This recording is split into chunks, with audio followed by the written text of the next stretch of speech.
On the night he died beneath a godless sky, a broken gamer awakens in Asgard with a living rune that can rewrite fate, only to learn the prophecy names him both savior and the blade that will cut the gods themselves when Ragnarok comes, and nothing can stop what he's becoming. The Chosen One, Yet Enemy of the Gods. Chapter 1. Death Beneath a Sky with No Gods. That rainy night, the city glowed like a colossal circuit dying by inches.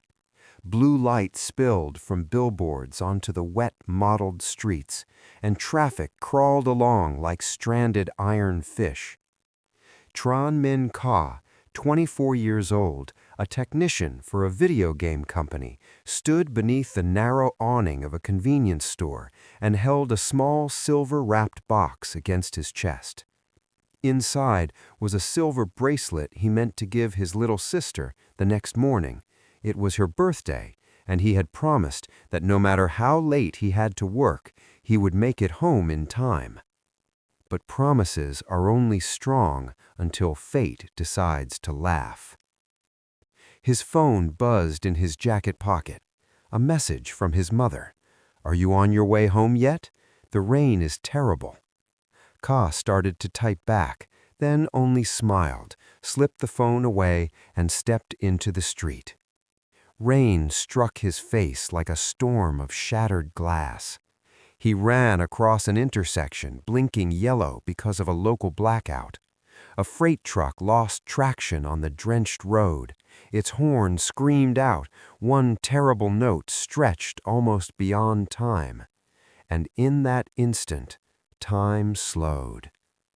He saw the driver yanking at the wheel in panic, saw the silver bracelet fly from his hand and spin through the air like a tiny moon, saw the windshield burst in front of him, and then the sound of rain became a blank, blinding silence. He felt no pain, only cold, a cold so deep it seemed to reach straight into his bones, as if some invisible hand were pulling his soul out through his skin. Then the darkness opened its eyes. At first, Kha thought he was dreaming. Above him spread a deep violet sky, veined with green lights like torn aurora, reaching from one horizon to the other. The air smelled of metal, pine resin, and snow. Somewhere in the distance, an ancient horn was sounding. The ground beneath his back was not asphalt, but silver grass frosted with dew. When he sat up, he saw mountains rising like axe blades, black and bronze towers thrusting through a sea of cloud, and a bridge so vast and bright it looked like a rainbow frozen into stone. He lurched to his feet, heart hammering. "Where am I?" No one answered him, except the wind moaning through stone pillars etched with twisting symbols. A flock of ravens cut across the sky overhead, their black wings like torn scraps of night. Then came the thunder of hooves. Kha turned and saw them. A troop of towering riders was racing toward him on white-maned horses. Their armor was carved with spirals like tree roots, and their long spears reflected the colors of the night sky. At their head rode a woman with braided red hair and gray eyes bright as sharpened steel. She leapt from the saddle before her horse had fully stopped and leveled her sword at Kha's throat. "Who are you, creature with no scent of battle and no mark of the 9 realms?" Kha swallowed. I'm human. My name is Kha. I was hit by a truck."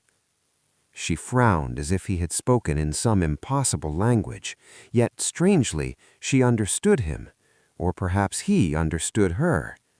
"You speak like a man of Midgard, but your soul did not travel the path of the dead. It was summoned here." An older warrior behind her, his beard white as snow, narrowed his eyes.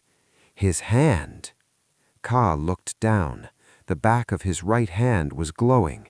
Beneath the skin, a strange blue symbol had appeared, like a stroke of lightning frozen in flesh. It did not hurt, but each pulse of his heart made it flare a little brighter. The woman lowered her sword half an inch. A living rune. The entire troop fell silent. Kha had no idea what a living rune was, but they were looking at him the way people look at an omen that might be a blessing and a catastrophe at once. The woman slid her blade back into its sheath and held out her hand. "I am Brynja, captain of the Rainbow Gate Guard. If the Norns dropped you outside Asgard with that mark on your skin, then either you are a gift from the gods or the cruelest joke fate has told in an age." She hauled him up onto her horse, and the troop wheeled around and charged into the mist. They crossed silver fields and rode onto the radiant bridge. Kha glanced back one last time. Far out behind them, where the grass met the horizon, he thought he saw the shape of a man hanging from a colossal ash tree, only for the image to dissolve into fog at the next blink. Asgard looked nothing like the fantasy paintings Kha had seen in life.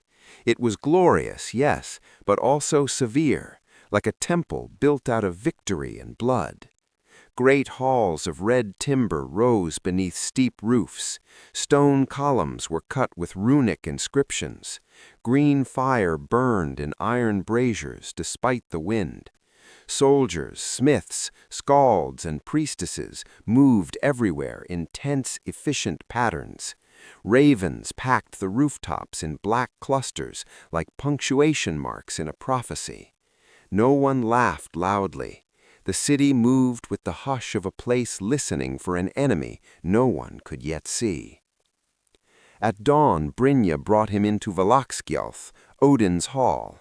On a throne of gray silver sat the one-eyed god himself, still as a piece of old stone. At his right stood Thor, golden-haired, one hand resting on the haft of his hammer, as though thunder had been compressed into metal. At his left lounged Loki, smiling the way a knife smiles in torchlight. Odin spoke first. "Tran Minh Kha, born in Midgard, dead before the circle of your years was complete. The Norns did not cut your red thread, they bent it." Kha stared up at him. "Bent it? For what?" "To make of you a tool." The god lifted one hand. A band of light unfurled across the hall, like cloth woven of mist. Within it ran countless threads, gold, red, black, coiling and crossing into one another. "This is weird, the weave of fate," Odin said. "You bear the mark of the carver. You can alter what should have happened." Kha looked at his hands. "What do you want me to do?" "Prevent Ragnarok from coming too soon." Odin's voice never rose. "A long winter has already begun at the edges of the realms. Hell gathers souls faster than she should. The world gates tremble. My ravens return with beaks full of ash. If the end arrives now, the 9 realms will shatter before destiny has fully ripened." Thor eyed Kha openly, unconvinced. "This Midgard twig?" Loki's smile widened. "Sometimes fate prefers something that does not look dangerous." At Odin's signal, servants carried forward a black stone slab crowded with carved runes. "Put your hand on it." The moment Kha touched it, pain drove through his arm like a spike. Symbols blazed across the surface. One rune, red as banked coal, burrowed into his flesh. Images crashed through his mind like a storm. A snow-covered battlefield, a wolf swallowing the sun, a gate shut with human nails, and a god falling to the cut of the very man he had chosen. Kha dropped to one knee. Odin watched without blinking. "The rune accepts you. You live." "Why me?" Kha asked through clenched teeth. "I do not know," Odin replied. "The Norns left only one line at Urd's well. He who dies among iron shall carve the ending anew. Ka thought of his mother, of his sister, of the small room in Midgard he would never see again. If Ragnarok truly had the power to consume even the world he came from, then no matter how much this felt like the gods' game, he could not simply turn away. He lifted his head. "All right, I'll do it." Odin rose. "Then from this day onward, you are Vard of Asgard, the watcher set over the fractures of fate." When the god's cold hand touched Ka's brow, Odin bent closer and whispered so softly, Ka almost thought he had imagined it. "May this choice not kill us before Ragnarok has the chance." Chapter 2. The City of Broken Oaths. Ka's first days in Asgard taught him one brutal truth. Once myth was stripped of its grandeur, it smelled mostly of sweat, blood, and broken bone. Brynja took charge of his training herself. She had no patience and even less tenderness. On the very first morning, she tossed him a wooden sword, jerked her chin toward the misty training yard, and said, "Here you have two choices. Learn to stand or die a second time of embarrassment." Ka was knocked flat 13 times in the span of one watch. The soldiers around the yard laughed openly, but Brynja never did. Whenever he stayed down half a breath too long, the pommel of her sword struck his shoulder. "Up! If you would bend fate, then stop letting your knees decide yours." His body changed more quickly than any human from Earth should have been able to believe. Bitter droughts from the healers, the cold bite of Asgard's air, and the living rune on his hand made him recover with unnatural speed. Bruises faded overnight, his hearing sharpened. Once he turned, startled, because he had heard a raven's claws scrape a roof 3 corridors away. Yet sword practice was not the hardest part. Runes were. The one who taught him was Irun, a white-haired priestess who lived in the library beneath Valaskjalf. She told him that runes were not merely symbols, but habits of the universe. A door is never only a door, it is a boundary. A blade is never only a weapon, it is will imposing itself on matter. A promise is never only sound, it is a thread wound around 2 souls. She laid old tablets before him, each marked with signs that seemed to shift if he stared too long. If you carve the right rune in the right place, you can make something happen differently.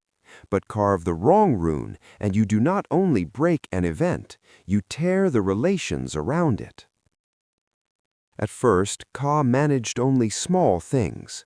A Lagus rune on a bowl of water to hide its reflection. Rado on the soles of his boots to make him move a fraction faster. Isa on a hinge to keep a door from blowing open in the wind. But every success made the mark on his hand shine a little brighter, and each time it did, he heard a whisper in his head that belonged to no one else in the room. One night he finally asked Irun, "Do you hear that?" "Hear what?" "It's like someone is speaking right beside my ear in a language I don't know." Irun closed the scroll in her lap. "You are not only reading runes, the runes are reading you." The sentence clung to him for weeks. Meanwhile, Asgard grew more strained by the day. Patrols returned with cracked shields and armor scorched black. The Watchers of Bifrost swore they had seen giant silhouettes walking inside the blizzards of Jotunheim. Hunters at the edge of Vanaheim found deer with human eyes. In the market, people lowered their voices whenever the word Ragnarok came near their lips, as though the end itself might hear and turn its head. Ka also realized quickly that the gods were nothing like the flawless saviors people on Earth imagined. Thor was hot-tempered but straightforward. Some days he called Ka Midgard boy, shoved roast meat into his hand, and made him sit through wild stories of battles and monsters. Other days he barely looked at him. Loki was the opposite. He appeared where no one expected him, leaning against corridor pillars, perched on stone statues, smiling as if he already heard the punchline to every secret in the realm. One afternoon in the library, Loki asked him, "Do you really think you stand on the side of righteousness?" "At the very least, I'm trying to stop the end of the world." Loki laughed softly. In Asgard, stopping the end of the world often means making sure the end comes on Odin's preferred schedule. The words would not leave him. They haunted him even more after his first true mission. A sea king's burial mound in Midgard had been stirred awake. From somewhere inside it, a black thread was dragging the souls of the dead toward Helheim. Odin ordered Brynja and Ka to descend, sever the connection, and stop it before it became part of the chain that would open Hell's nail-forged gate. They crossed Bifrost and came down upon a northern coast lashed by wind. On a grass-covered hill stood the ancient mound, encircled by black stakes from which seabird bones dangled and clacked. The moment Ka touched the ground, the rune on his hand heated sharply. He could see a web of red threads beneath the earth, but among them moved one black strand, slick and parasitic, coiling around bones in the grave below.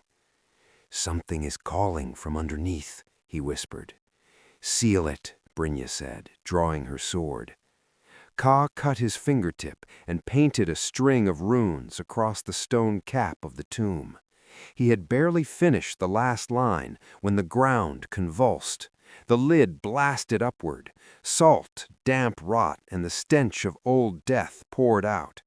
A dead king in a bronze crown sat up slowly, his eyes opening into two pits of absolute black. Behind him, pale gray hands began to claw their way over the rim. The battle detonated into chaos.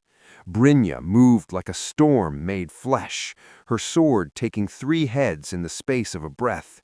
Ka retreated and carved runes along the edge of his blade, letting blue lightning flash from each strike. But the Burial King was different. He strode through the hail of arrows as if the shafts were rain, and split an Asgardian warrior in two with a single downward stroke. Ka saw it then. The black thread connected to the Corpse King's chest and vanished into the dark at the bottom of the grave. If he cut that thread, everything might stop. He rushed in despite Brynja's shout.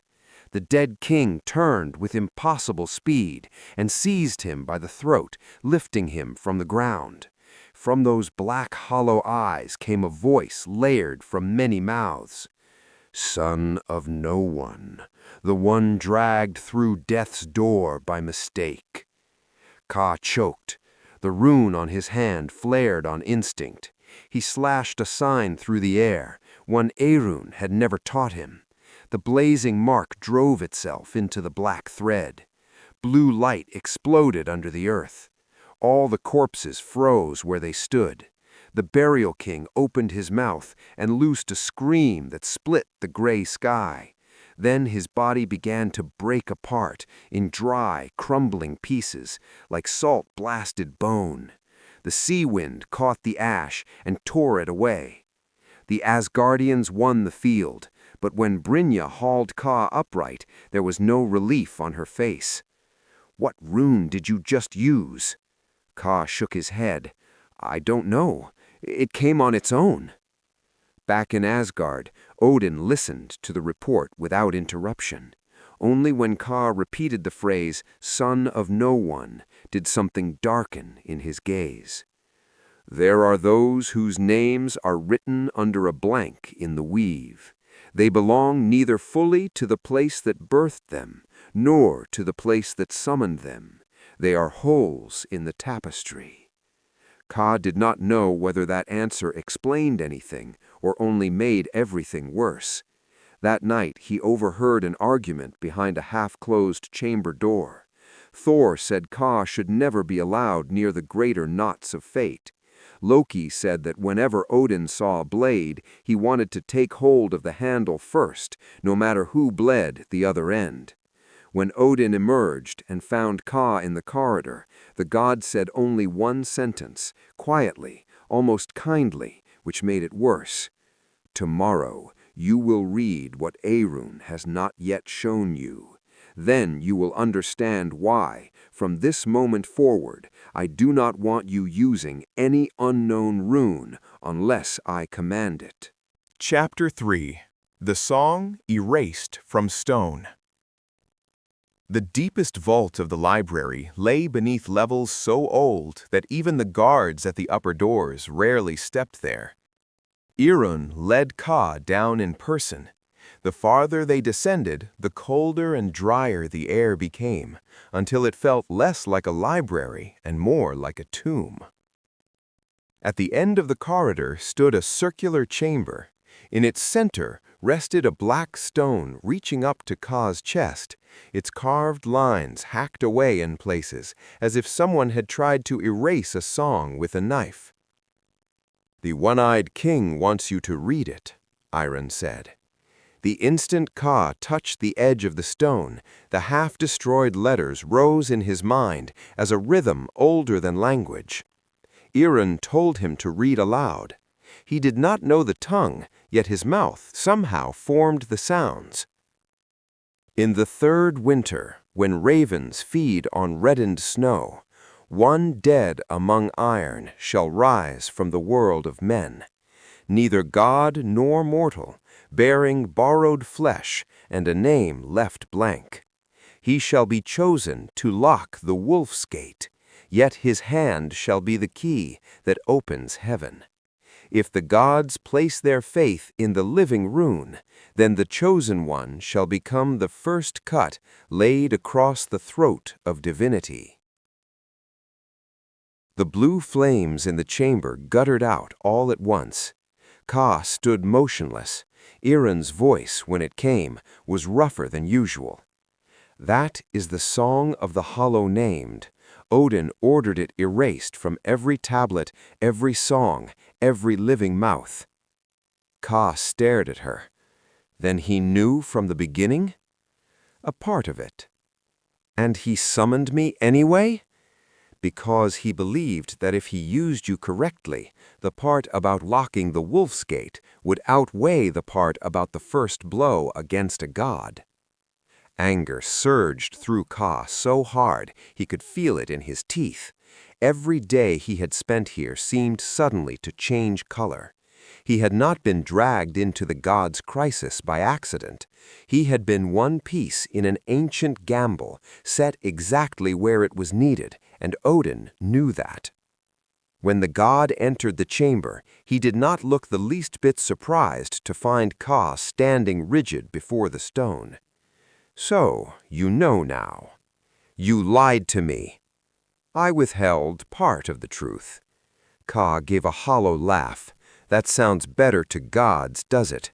You told me I could stop Ragnarok. You forgot to mention that the prophecy also calls me the one who strikes the gods." Odin walked to the stone. "If I had told you everything at once, what would you have done? Fled? Tried to die again? Every such choice would only have drawn the prophecy closer." "You didn't give me a choice." "I gave you the chance to exist with meaning," Odin replied without hesitation. "Gods are bound by vows, by nature, by lines already seen. Men slip through prophecy like fish through wet hands. You are a chance." "And what if I am the fracture?" Odin was silent for a long time. "Then I will be there when it opens." That night, Loki found Ka standing on a high balcony overlooking Bifrost. For once, Loki's face held no mockery. "I've been waiting for the day you read it," he said. "Why didn't you tell me?" "Because a secret revealed too early is only a scream with nowhere to land." Loki leaned against the stone railing. Now you know enough to see that the problem is not merely that the prophecy exists. The problem is who wants to monopolize its meaning. Ka turned to him. Are you trying to make me betray Odin? Loki shook his head. No, I'm trying to make you wonder whether betraying a god and saving the world are always different things. Chapter 4. The Crack in Jotunheim. Not long after that revelation, Odin gave Ka another mission, as if he meant to drive him forward before doubt could harden into defiance. In Jotunheim, there stood an ancient ice gate called Hervel. Beyond its sealed face ran one half-rotten root of Yggdrasil. If the frost giants opened it with blood sacrifice, the cold of Ginnungagap would pour into Midgard before the appointed time. Ka was sent with Brynja and a dwarven runesmith named Ivar to seal the gate. Jotunheim received them with white wind and the sound of cracking earth. Ice cliffs rose like mountains of glass. Fissures wide as rivers cut the land apart. Ancient beast skeletons lay strewn over the frozen ground like abandoned bridges. In the basin where Hervel stood, a circle of giants had gathered around the gate, chanting in a tongue heavy as stone. Blood sigils spread dark beneath their feet. A female giant stepped forward from the ring. Her skin was blue-gray, her hair white with frost, and half her face was split and broken like old statuary, revealing pale crystalline structures beneath. "Vard of Asgard," she said, "at last. We did not call you here to kill you. We called you so you would look." Brynja gave her no chance to say more. She shouted the attack. Battle in a blizzard was less a fight than a collapse of order into white violence.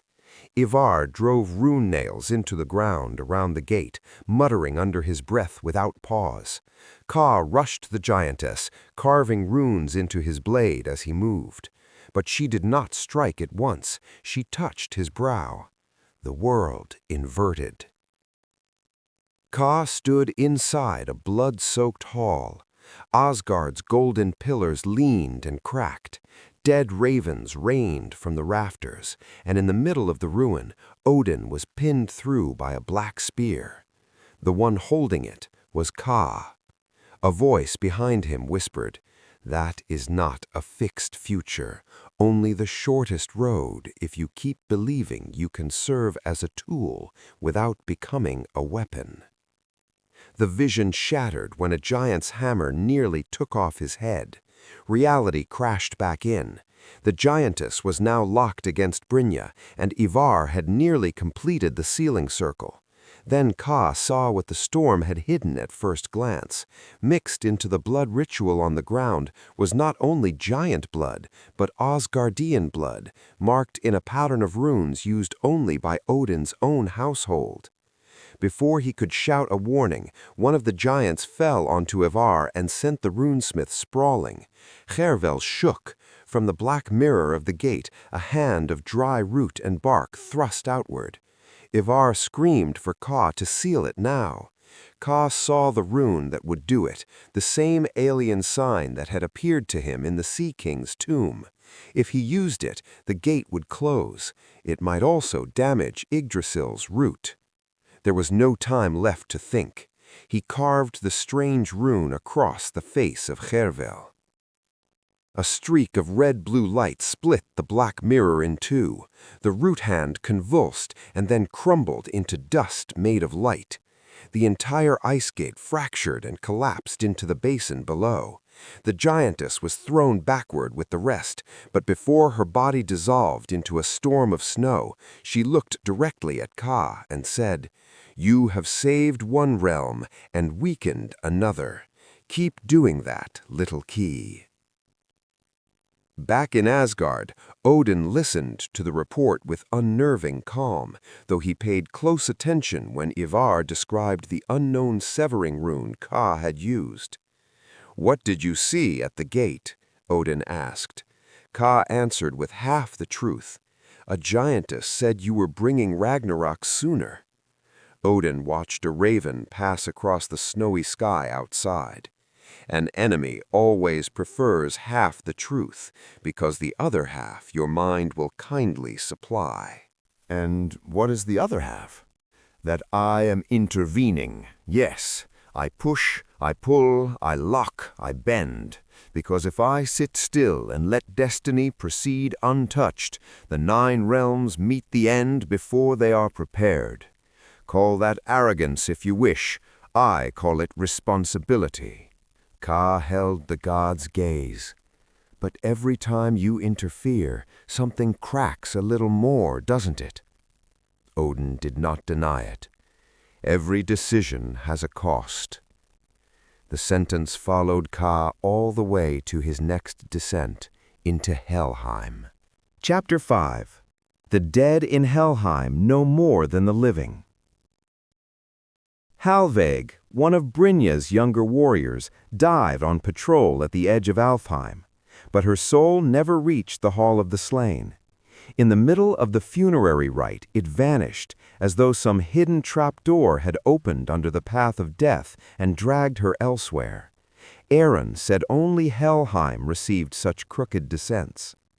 Because ancient vows forbade the gods from entering Hel's domain at will, Odin sent Ka, Brynja, and a Valkyrie named Sigrun in search of her. The road into Helheim ran through a split beneath one of Yggdrasil's roots, where color seemed to die before sound did. The river Gjöll flowed below like black iron under a bridge gone dull with old gold.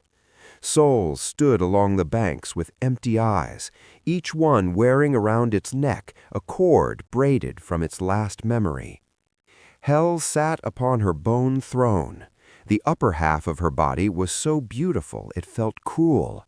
The lower half was blackened, veined, and corpse-like. She looked at Ka with the cool patience of a physician finally seeing the disease she had been waiting for. "So, Odin sends his newest knife into my house," she said. "My father truly has no sense of subtlety." Brynja controlled her anger with visible effort. "We came for Halveig and the souls that were stolen." "I do not steal," Hel's mouth curved faintly. "I merely receive what is shoved off course until it falls at my gate." Halveig emerged from the darkness behind the throne. Her face was the same, young and battle-marked, but her eyes reflected Helheim's blue-green light. She said that in her final moment she had seen someone from Asgard pull a black cord out of her chest. On a snowy hill far away, she had also seen Odin standing motionless, as if listening. Whether that had been truth or a splinter of death memory, she could not tell. Hel snapped her fingers and tossed a shard of white bone down at Ka's feet. Black runes had been carved across it. "Below the 9th root," she said, "there is something you should see, a place where Odin stores what he does not want gods or mortals to know." On the road back up, Brynja walked in silence for a long while before asking, "If we go down there, are you looking for the truth or looking for a reason to hate him?" Ka stared at the bone in his hand. "Maybe both." The 9th root lay below an abandoned forge near the northern wall. Ka, Brynja, and Ivar slipped down by following the map etched on Hel's bone. In a vast cavern deep underground, they found one enormous root of Yggdrasil, black and polished, like burned bone. Around it stood hundreds of glass cages holding tiny lights. Ka stepped close to one and went cold. A human face floated within the glow. In front of the root stood a strange machine built from gold, meteorite iron, and raven bone. Dozens of bright threads ran from the caged souls into the device, then from the device straight into Yggdrasil's root.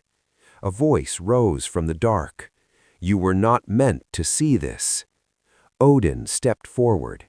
He was not angry. He looked frighteningly tired. "This is the chamber of delay. Each soul kept here is a knot held back instead of falling where it should. Every thread I redirect buys the 9 realms another breath. You're imprisoning souls to postpone the end of the world? Ka asked, his voice cracking. I am holding strategic deaths in suspension. Odin touched one of the glass cages. A general who dies too soon may start a war. A messenger who dies at the wrong moment may collapse a treaty. I turn individual tragedy into collective survival. Brynja's face drained white as she looked at the lights in their cages. Is Halveg here too? Odin did not answer. The silence was answer enough. Then the machine shrieked. One of its rune wheels spun too fast and spat sparks. Loki's voice drifted down from the cavern arch above. Oh, good. Everyone's here. What a warm family reunion. He admitted, almost cheerfully, that he had adjusted one small gear so the secret would finally meet daylight. Odin roared. Ivar swore that if the machine overloaded, the root of Yggdrasil would tear all the way to Urda's well. There was no time to argue. Ka threw himself at the rune console. What he saw was the most tangled network of fate he had ever touched.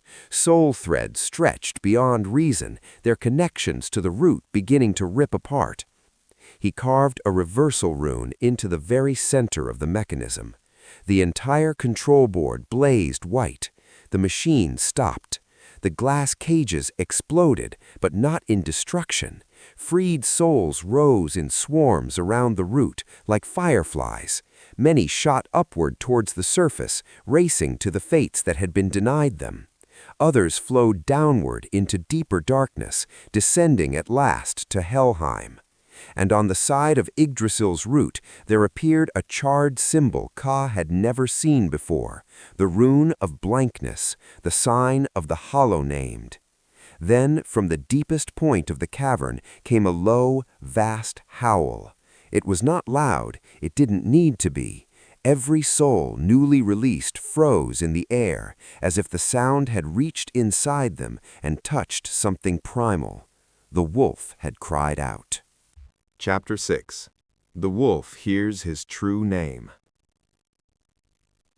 After the disaster beneath the 9th root, Asgard was no longer merely a city waiting for a storm.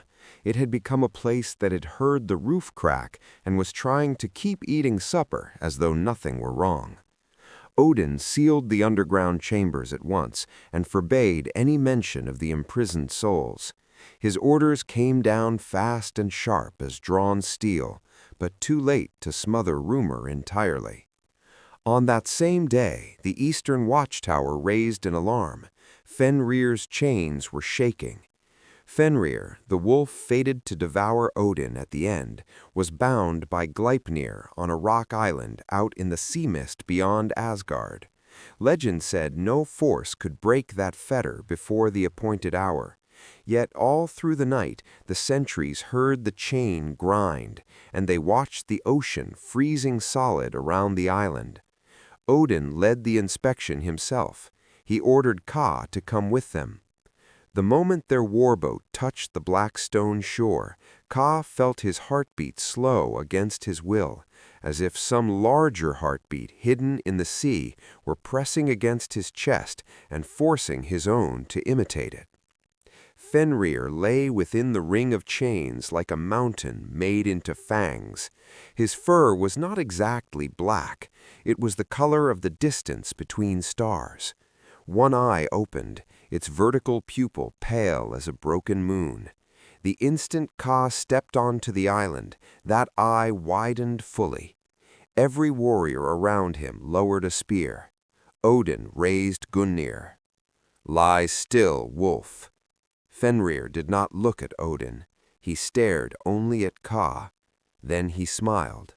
The sound of it arrived in Ka's mind without passing through his ears.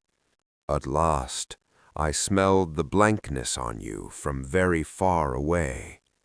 Ka turned sharply. "Did you hear that?" Brynja gripped his arm. "Hear what?" "Only Ka."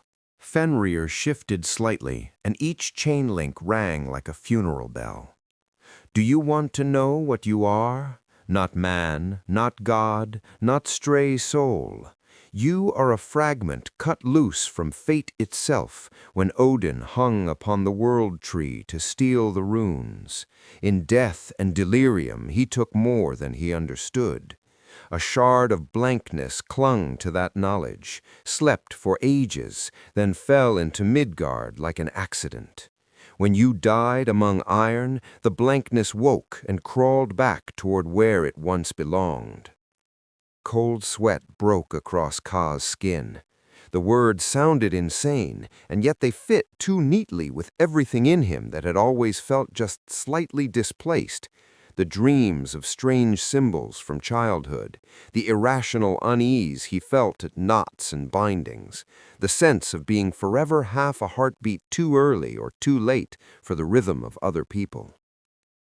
Odin barked a spell. The rune chains tightened hard around Fenrir, and the wolf snarled in pain. The connection snapped. "Do not listen to him," Odin said. "Wolves live by poisoning resolve." Kaa turned to him. "What he said, is it true?" "No." The answer came too quickly. That night Kaa dreamed of Midgard.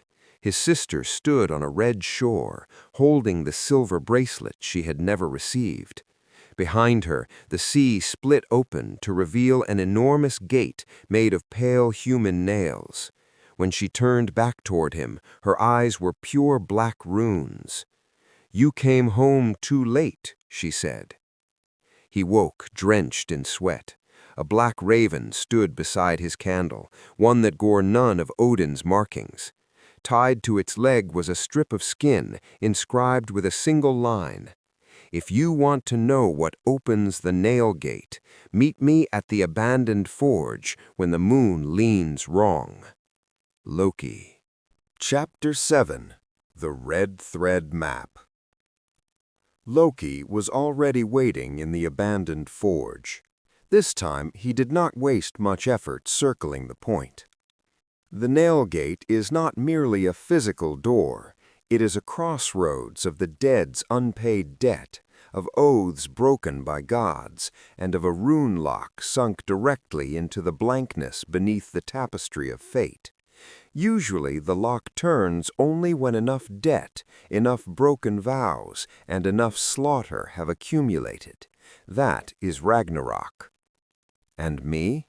Kaa asked. "You are something that can touch the lock directly. The nuller mark on you matches the void at the heart of the mechanism. Put simply, you are a key cast from the same mold." Kaa clenched his fist until the rune on his hand flared. "Why didn't Odin just kill me at the start, then?" "Because you are not only a key, you are also a tool capable of carving changes into 1,000 other knots. To someone as addicted to controlling tomorrow as Odin is, killing you early would have meant throwing away the most valuable instrument in the world."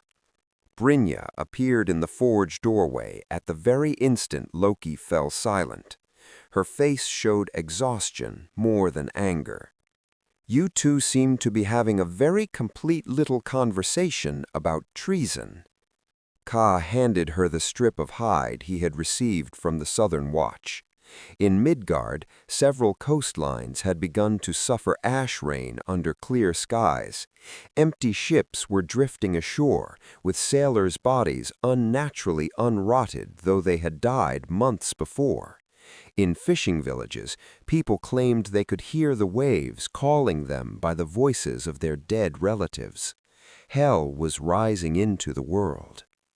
"Odin has called a war council. If you mean to do anything against his orders, decide before dawn." The council lasted nearly until first light. Kaa waited outside the great hall and listened to generals argue over sealing Bifrost, reinforcing the realm gates, and burning every tainted shore of Midgard clean. No one spoke the real truth aloud. The accumulated distortions were beginning to rise visibly to the surface. That night, instead of preparing to ride with Thor to Midgard as ordered, Ka, Brynja, and Ivar slipped into a hidden vault beneath Valaskalf. Ivar broke the iron locks, Brynja opened the blood oath seals with the authority of her office, and Ka had to carve a warped nuller sign into the blank between two warding binds, tricking the protection runes into believing the place had never been locked at all. Inside hung an entire map made of glowing red threads. Thousands of lines ran between points across the 9 realms. Some were natural, others had been fastened into place with black needles marked by Odin's sigil. Every needle represented an intervention, a soul held back, an oath broken by gods, and of a rune lock sunk directly into the blankness beneath the tapestry of fate. Usually the lock turns only when enough debt, enough broken vows, and enough slaughter have accumulated. That is Ragnarok. These are the primary anchors holding Odin's delay system together. One is in Midgard, beneath the Ash Sea. One is in Helheim, at the Nail Gate. One is directly beneath Valaskjalf, tied to Urd's well itself. If all 3 are cut in the correct order, the system collapses without exploding. If they are severed in the wrong order, the gate may turn by force. Brynja glanced at her sharply. What order? The Ash Sea first, to return the death tide to its natural course. Then Helheim, to release the debt of the dead. Only then Urd's well, to cut Odin's hand off the weave. Ka placed his hand over the point marked Midgard. Then I'm going. Not alone, Brynja said, stepping beside him. Ivar cursed under his breath and nodded anyway. Apparently I'm fated to die in the middle of divine scandal. Fine. At that exact moment, the whole vault shuddered. Odin's voice came from everywhere at once. Leave that room. He knew. The door slammed shut. Seal runes erupted in flame. The map trembled on the wall. Odin did not mean merely to arrest them. He intended to lock the chamber forever and bury every secret along with the people who had uncovered them. Ka ran to the door and pressed his hand against the burning runes. He did not carve a sign of breaking this time. He carved a sign of changed meaning, turning seal into hinge, prison into passage. The door burst outward in white light. Odin stood on the other side with Thor and a line of armed soldiers. You do not understand what you are about to do. I understand enough to know we can't keep going like this, Ka said. You are about to rob the world of its last chance, or rob you of the right to control it. Thor moved first. He was not trying to kill them, but even restraint from him hit like a storm. Brynja threw Ka aside just before Mjolnir smashed into the corridor wall where his head had been. Stone exploded. Ivar hurled 3 glass bombs at the soldiers' feet and filled the hall with blinding sparks. In the middle of the chaos, Loki opened a narrow way through a passage of shadow and vanished. It was enough. Ka and the others made it to Bifrost and fled. Chapter 8. The Door of Nails and the First Cut. Midgard received them under a sky full of ash. Out on the northern sea, a black spiral was rising from the water. The waves struck the shore without leaving white foam. Instead, they left black froth in which faces appeared for a second and dissolved. The nearby fishing village stood abandoned. Only wind bells clattered against one another in empty doorways, and the air smelled of wet soot. The first anchor lay offshore. Ivar built a rune raft from scavenged planks and silver nails, and the 3 of them rowed out through water that no longer obeyed any natural rhythm. At the center of the black spiral stood an iron stake driven into the seabed. Hundreds of human hairs and fingernails had been wound around it. Odin's mark had been burned into the metal. Around it drifted the incomplete souls of drowned sailors, their chests stretched into cords as though something had tried to pull them into strings. Kha laid his hand on the stake. The memories of the dead crashed through him at once. A storm capsizing ships, bones breaking in freezing water, nameless fear as the sea opened and revealed a deep, dark gate beneath it all.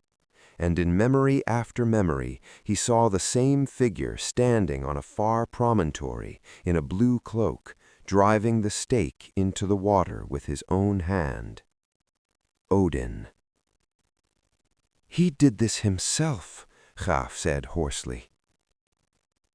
Brynja closed her eyes for a beat, then nodded once. "Then it ends here." Kha began carving runes to return the dead tide to its rightful current. When he completed the last line, every soul around the stake lifted its face toward him. All their mouths opened together and spoke in one voice. "Thank you." The iron stake shuddered and dissolved into black water. A pillar of dull silver light rose from the sea and carried the sailors' souls down into the deep. Far off near the coast, seabirds that had vanished for days suddenly wheeled back across the sky. But at the same instant the stake disappeared, the heavens cracked along a thin line. From somewhere unimaginably far away came Fenrir's howl. Thor fell onto the raft in a burst of lightning. "That is enough. My father still gives you a road back. Don't make me drag you home in chains." Brynja stepped in front of Kha. "If you want him, you go through me." The clash that followed was fought on a black sea beneath a broken sky. Thor was vastly stronger than any of them, but he still held back from killing, and that hesitation left openings. Brynja used reckless precision and near-suicidal courage to keep him occupied. Ivar scattered rune nails that turned the surface of the water into erupting pillars of steam. Kha used Hel's bone shard to force open a path and tore Bifrost toward Helheim. Helheim greeted them again with a wind that sounded like the breathing of an enormous corpse. The nail gate rose before them like a pale wall made from countless dead men's nails, so tall its upper edge vanished into darkness. Across its surface ran black runes intersecting into the shape of a colossal lock. At the very center spiraled a blank space, identical to the nuller sign on Kha's hand. Hel was waiting. "One anchor has fallen," she said. "The heartbeat of the gate has already changed." Kha placed his hand on one of the secondary clasps, gray gold marked with Odin's sigil. The lock responded at once. The void at its heart lit up, and every rune on Kha's body flared in answer. He could hear dead voices woven with the distant growl of the wolf. Hel warned him to be careful. This was the place most likely to swallow him whole into the mechanism.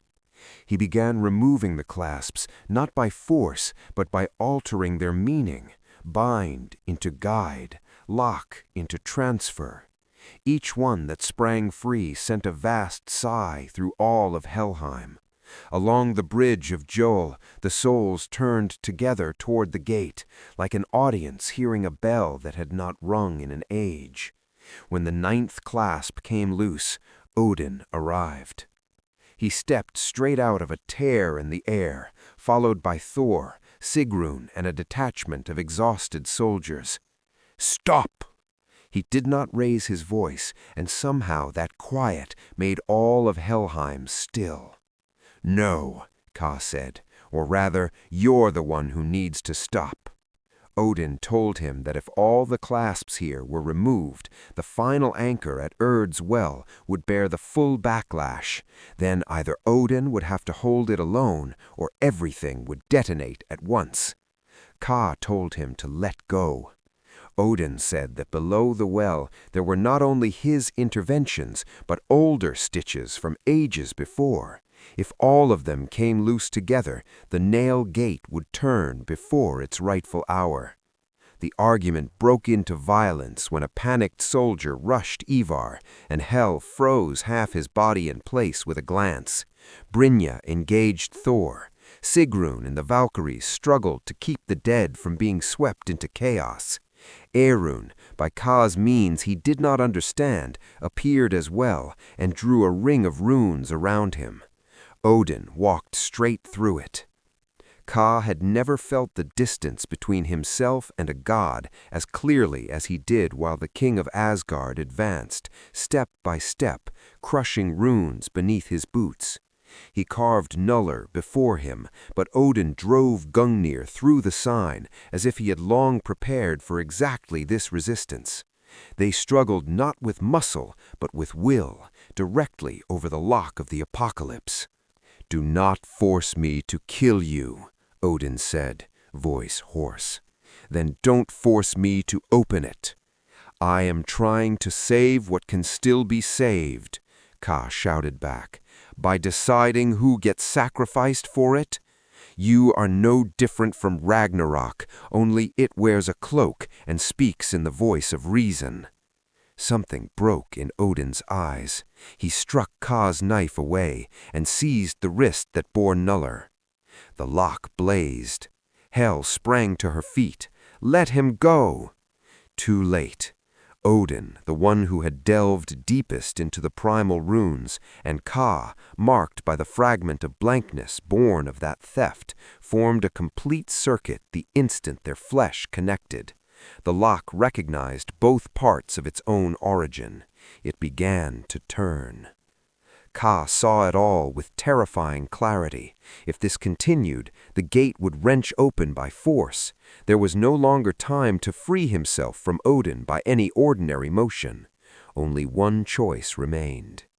With his free hand, he carved a severing rune not into the lock, but into the relation between them, between wielder and instrument, god and chosen weapon. The blade of light came down. Blood struck the white gate. Odin staggered back, eyes wide in shock. Gungnir fell from his hand. A deep wound opened from his shoulder toward his chest, glowing with Ka's own runes. The lock stopped turning.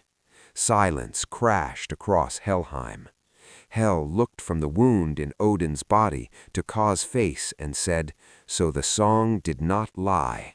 The chosen one would indeed become the first cut laid across the throat of the gods." Chapter 9. Urdur's Well and the Final Truth. Odin did not die. But Ka's strike did something perhaps worse. It severed, for a time, Odin's ability to stay synchronized with the threads he was controlling beneath Urdur's well. Irun understood it instantly. "The final anchor has no one balancing it now," she said. "It will overload very quickly." There was no longer any room left for sides. Ka, Brynja, the wounded Odin, Thor, Loki, Hel, Irun, and Ivar all raced to Urdur's well, where the three Norns wove fate at the lip of an endless depth. Above the mouth of the well hung the colossal rune wheel Odin had built there, fastened directly into hundreds of threads. It was spinning wildly now, hurling dark sparks. "If we leave it, it blows," Ivar snapped. "Take it apart too fast and it blows, exactly the kind of thing gods build." Without looking up from their weaving, one of the Norns finally spoke. "There is always a path. There is always a price." Ka forced out the question. "If the last anchor is cut properly, what happens?" The Norns answered together, their voices like wind moving over stone. "The ending returns to its proper cadence, not early because of divine pride, not late because of divine fear. What must fall shall fall. What survives shall not survive by theft. Thor tightened his grip on Mjolnir. So we trade every delay for a harsher fate? No, the Norn said, for a true one. Odin closed his eye.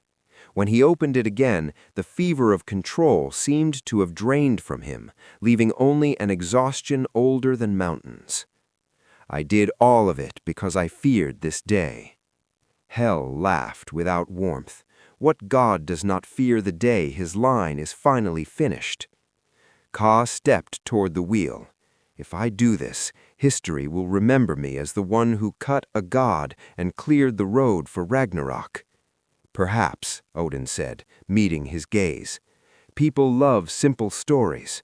They will call you betrayer of the gods because that is easier to understand than a king so afraid of death that he bent the world. Ka placed both hands on the wheel of runes. It burned like a nailed-down sun. Null flared across his skin and linked at once with the void beneath the well, and the dark sign burned onto the root below. Then he understood. He was not a key in the crude sense people imagined. He was the mechanism that returned wrongly set locks to their rightful position. But in a world that had been locked wrong too many times, the act of restoring things would always look like treason against the current order. So he began to carve. He did not hack the system apart at once. He unwound it turn by turn, returning souls to the current of death, returning vows to their true roots, returning delayed battles to the possibilities that once belonged to them, returning Odin's fear to the one who had made it law. Every mark he cut tore a cry from the wheel. Light lashed from the threads into the sky. Odin dropped to one knee in pain as old interventions were stripped from his body, like hooks being pulled out one by one. Thor moved as if to help him, but Odin stopped him. Let him finish. When Ka carved the final line, the wheel shattered. It did not explode. It broke into thousands of runic fragments, fine as luminous ash, and fell into Urdr's well. Every thread that had been pinned into the wrong place snapped back to its true course. Yggdrasil shuddered from root to crown. Far away, Fenrir answered with a howl. In Helheim, the nail gate began to hum with a long, deep note. Ragnarok did not erupt in that instant, but the clock had been returned to its proper hour. Ka collapsed. Thin lines of light split across his body like cracks in overheated porcelain.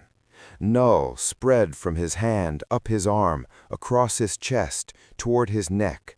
He felt himself being pulled in two directions at once, to dissolve into the blankness beneath the weave, or to remain painfully himself. Iron's face went white. The balancing law is taking payment. The final carver must surrender the mark that lets him carve. No one knew how to stop that cost until Odin pushed himself upright, reached into the hollow where his lost eye had long rested, and removed the crystal substitute he had used for far-seeing. He threw it into Urd's well. Everyone froze. Thor was the first to find his voice. "Father, what are you doing?" "Paying the last debt I can." The crystal eye fell into the depths, dragging after it one bright thread from Odin himself. A portion of his sight, prophecy, and authority tore free from him and lodged itself in the null mark consuming Ka. The bright fractures across Ka's body slowed. "It is not enough to erase the price," Odin said, weaker now than Ka had ever heard him, "but enough to keep you from disappearing entirely." Ka wanted to ask why. Because of regret? Because at last Odin understood that no one could be used forever without something being returned? Because he still needed one living witness to carry the truth out of this place? Whatever the reason, the payment was real. The god of wisdom had deliberately made himself blinder to the future. One of the Norns spoke again. The lock returns to rhythm, the song continues, the name of the god-betrayer has been written. Kha laughed weakly despite the pain. I know. Chapter 10. History Needs a Monster. The days that followed passed like the aftermath of an earthquake. The 9 realms did not explode, but every realm felt the violent jolt of order being restored. Signs of Ragnarok became clearer, seasons arriving in the wrong places, corpses washing up from quiet seas, scars of light opening across the sky. Yet at the same time, the chaotic distortions born from forced delay began to ease. The dead traveled more cleanly toward their proper ends. The gates no longer convulsed for no reason. A harsher balance was forming, but it was cleaner, truer, less rotten. In Asgard, the official story was constructed almost immediately. The Vard from Midgard, chosen by the gods and then corrupted, had broken into forbidden places, struck Odin down at Hell's Gate, and shattered the seals that had kept the end of days at bay. Some of it was not even false, and precisely because it was not wholly false, it spread faster than the much uglier truth. Many warriors hated Kha for it. Some called for his execution. Others, especially those who had lost kin to the hidden machinery of delayed death, were quieter than before. But silence could not compete with a simple song. People needed a face on which to hang blame. A monster was easier to swallow than the thought of a revered god making ruinous mistakes out of fear. Odin did not publicly deny the story. Kha learned that while recovering in a small chamber beside the library, where Rune forced ever more bitter medicines down his throat. Nuller still traced his skin in faint silver scars from wrist to chest. He had remained himself, but not unchanged. At times he could hear the whisper of nearby threads. At times his reflection in a mirror seemed to answer him half a heartbeat late. "He's letting them turn me into a scapegoat," Kha said. Brynja sat by the window, her armor set aside for once. If he tells the whole truth, the throne itself shakes. Asgard needs a symbol that still looks unbroken, while Ragnarok is truly counting down. "So I get to be the monster?" She met his gaze. "I did not say it was fair, only that a kingdom already trembling will clutch a livable lie harder than a truth that makes it collapse." A few days later, Odin came to Kha alone. He no longer carried the aura of complete knowing. Missing more of his sight made him less godlike in one way and more frightening in another, closer to a king who could still choose cruelty rather than a distant inevitability. "You will remember you as a betrayer of the gods," he said. "You came to ask me to cooperate with that story? You came to tell me," Odin paused, "I will not correct it." Kha laughed tiredly. "Direct, at least. Are you sparing me?" "Do not mistake the matter," Odin's eye held steady at him. "If you stay, someone will eventually kill you to calm the crowd. If you leave, you may still do the one thing that makes any of this less meaningless. Go where the fractures continue to open and use what remains of your gift to ensure that when the end comes, it does not devour every chance of survival with it." "You are asking me to keep doing the dirty work. I am asking you to do the necessary work." That night, Brynja, Irun, Ivar, Thor, and even Loki came to see Kha off by a lesser road leading toward the outer edge of Bifrost. Ivar shoved a bag of rune nails into his hands and swore at him in the heartfelt way only dwarves could. Irun embraced him and warned him not to let the curse they had put upon him become another cage. Brynja pressed her fist to her chest in a warrior's salute. "In their books, you will be the betrayer of the gods," she said. "In my memory, you are the man who struck what needed to be struck." Thor handed him a shard of metal cut from the strap of Mjolnir. "If the day comes when you need to call thunder, smash this against stone and then stand well back. I won't always come, but I'll hear." Loki was the last to step forward. "Congratulations! You've become the most catastrophically inconvenient legend I've ever had the pleasure of helping create."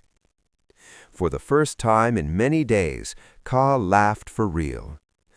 "That is a truly terrible blessing."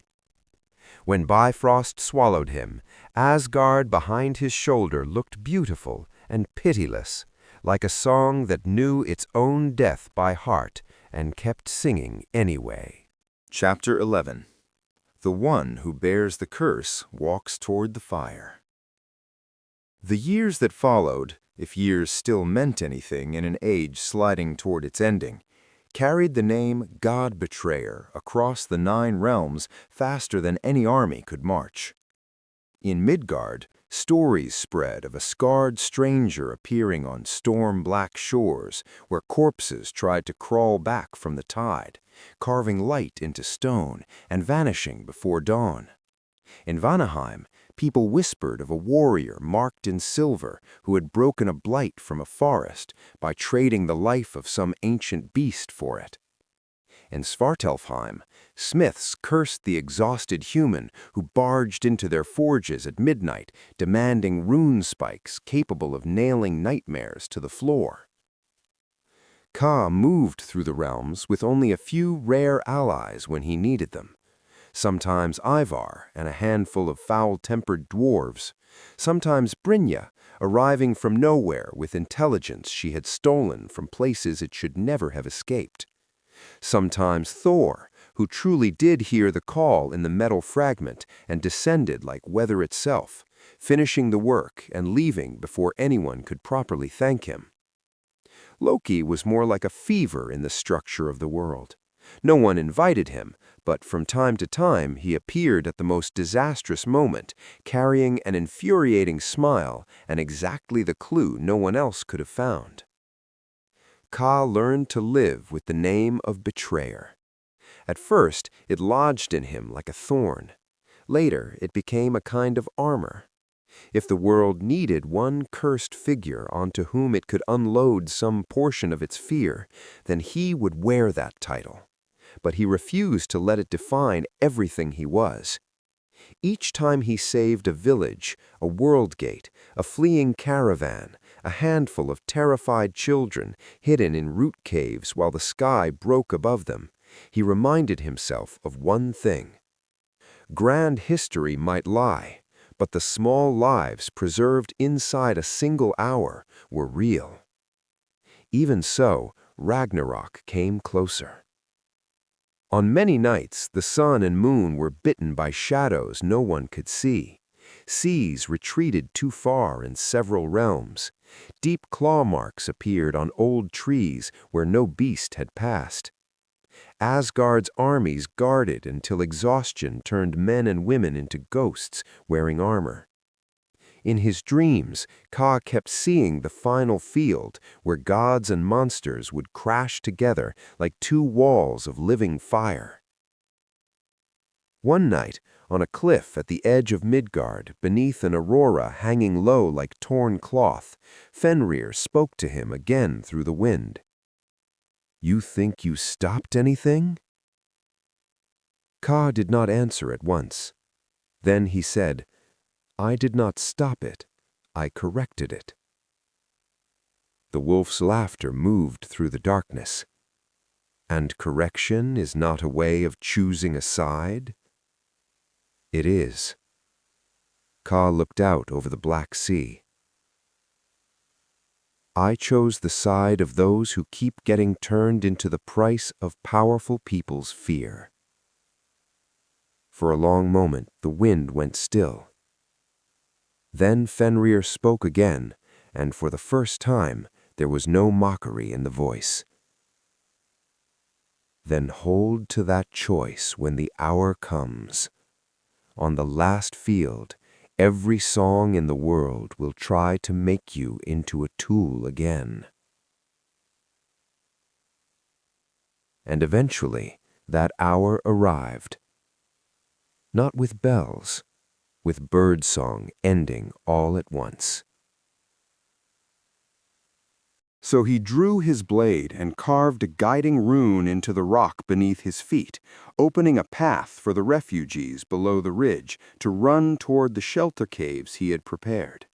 It was one small act among countless small acts inside a world-sized fire. Far across the horizon, Thor's thunder rolled.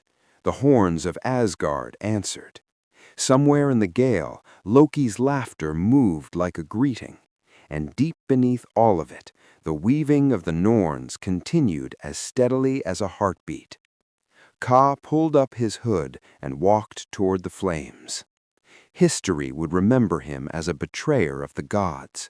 Skalds would sing that he laid a blade against divine flesh and cleared the road for the ending of the world. Children would fear him. Priests would curse him. Kings would use his name as a warning to rebels. Let them. Because only he knew the simpler truth and the more painful one. Sometimes, to save whatever part of the world can still be saved, you must betray the one who claims the right to define that world. Sometimes the curse history lays upon you is only the price of refusing to let a god's fear decide everyone else's fate. And if that was the role fate, gods, monsters, and his own will had all driven him toward, then he would carry it to the very end, without bowing, without begging forgiveness, without turning back.